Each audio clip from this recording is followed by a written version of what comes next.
Founded by David Sproxton and Peter Lord in the 1970s, Aardman Animations had been a small but diligent studio in Bristol, a city on the banks of the River Avon in southern Britain, that specialised in stop-motion clay techniques. Their biggest star for some time had been the character Morph, a small plasticine figure that accompanies Tony Hart on his children's art show, but continued to have a life for several years after the original show ended. But then, in 1991, they had two successful new series launch, both of them directed by Nick Park.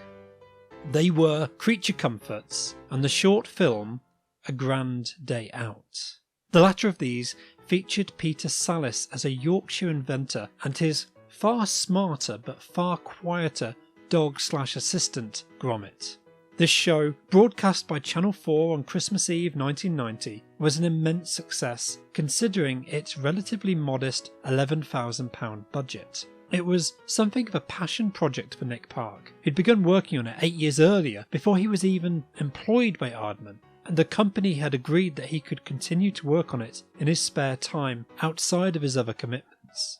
Peter Sallis, the Yorkshire actor, had agreed to provide the narration for the character for a £50 payment as an act of kindness when Nick had privately contacted him. And when 6 years later the director phoned him up to say that the project was complete and he'd be airing on television, the actor swore down the phone at him in surprise. Critics adored the film, however, and the only thing that prevented this passion project from collecting silverware and awards was Nick Park's other creation that year, Creature Comforts. A sequel was almost inevitable, and Aardman was contracted with BBC Bristol to fund and speed up production on the sequel so it wouldn't take another 8 years. One of the stipulations that the BBC set was that Nick Park should have an experienced writer on hand to help streamline the script. It's not that there's anything wrong with A Grand Day Out, but the whole film had clearly been cobbled together. Almost half of the original proposed story had to be cut in order to get it completed.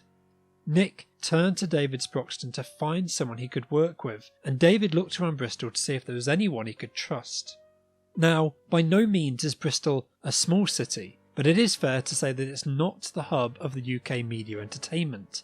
Perhaps it was Sproxton, or perhaps it was the head of BBC Animation, who'd been a director who'd worked with this man before, but there was one writer who came to both of their minds. One of the old Bristol boys, who'd been working in the area since the early 1970s. Bob Baker and David Martin had formed a partnership in 1971, and although David Martin wasn't actually from Bristol, he was from Birmingham, but he'd studied at Bristol University, so that counts. The two of them became affectionately known as the Bristol Boys by both the BBC and ITV television studios. They had written between them 38 episodes of Doctor Who, the ITV show Thick as Thieves, and a range of multiple television shows over the years. Amongst Bob Baker's impressive CV was writing for the television show Vision On, a children's educational show that featured Aardman Animations characters such as Morph, and had been used by Sproxton as a prototype testing board before spinning out Aardman Animations into its own company.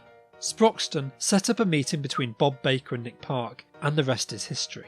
Bob went through all of Nick's old notes and concept documents, and he came back to the director with the story structured together using elements collected from the disparate documents and concept ideas that the director had cut from his first go around. The Wrong Trousers was written in record speed, born from an experienced writer taking one of the most imaginative briefs of his career and turning around a story that shimmers and glows with wit, charm and humour. All of the elements were there except for the fundamental concept that the penguin should be evil.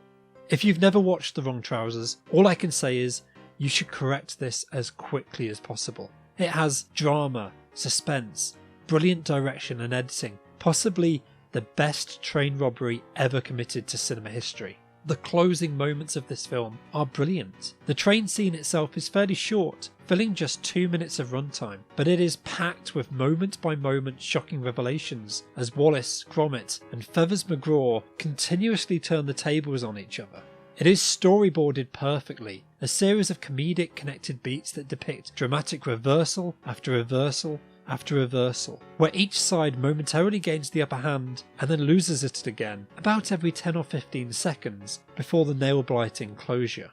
Perhaps it's that the budget was larger. Nick Park didn't have to cut anything to release his film on time, but the tension is what separates The Wrong Trousers from its predecessor. The story is as gripping as the absurdist comedy.